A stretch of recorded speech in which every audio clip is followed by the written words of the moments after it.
மதிய வணக்கம் எல்லாருக்கும். எல்லோரும் எப்படி இருக்கீங்க? நான் நல்லா இருக்கேன். ஸோ இப்போ என்ன ஆனால் குடிச்சுக்கிட்டுருக்கேன். இது இல்லைன்னா லெமன் ப்ளஸ் சால்ட், சுகர் லைட்டானா தொலியோண்டு ஒரு அரை ஸ்பூன் சுகர், சால்ட் போட்டு குடிச்சுட்ருக்கேன். என்னென்னா உடம்பு வந்து கொஞ்சம் டீஹைட்ரேட் ஆகுது, இல்லை பசிக்கிற மாதிரி இருக்குது, இல்லை வயிற்றோட்டம் போகுது, வயிறு எரிச்சலாக இருக்குது, ஜீரணம் இல்லாமல் இருக்குது அப்படிங்கிறவங்க லெமன் புழிஞ்சு ஒரு அரை லெமனை புழிஞ்சு கொஞ்சம் உப்பு போட்டு கொஞ்சம் சர்க்கரை வேணும்னா போட்டுக்கலாம் டேஸ்ட்டுக்கு. நான் வந்து கொஞ்சோண்டு சர்க்கரை போட்டிருக்கேன்.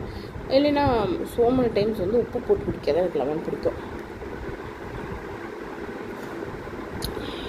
கொஞ்சம் நல்லாயிருக்கும். அந்த காஃபி டீலாம் வந்து கொஞ்சம் மறக்கிறதுக்கு இந்த மாதிரி குடிச்சுக்கிட்டுருக்கேன். பட் கூலிங்காக தான் நான் குடிக்கிறேன். உங்களுக்கு இந்த கப்பை பார்த்தாலே தெரியும் கூலிங்கோட சில்னஸ் வெளியே தெரியுதா? ஸோ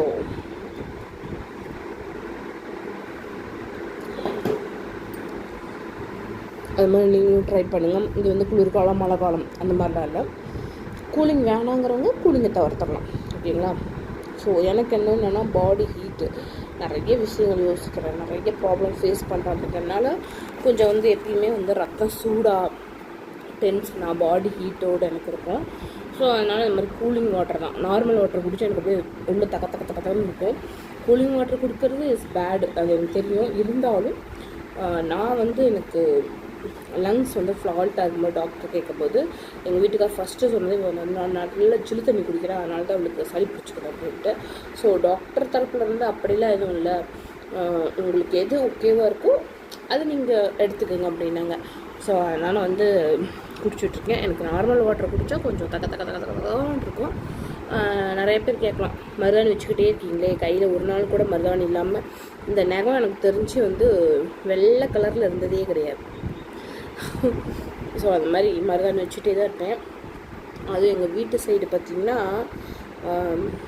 தேங்காய் உரிச்சுங்க, கை பாருங்கெல்லாம் பொத்தல் போட்டுருச்சு. எப்படி இங்கே வேலை கடுமையாக இருக்க பாயப்பா. ஒரு நிமிஷம் இருங்க, இங்கே பாருங்கள் தெரியுதா?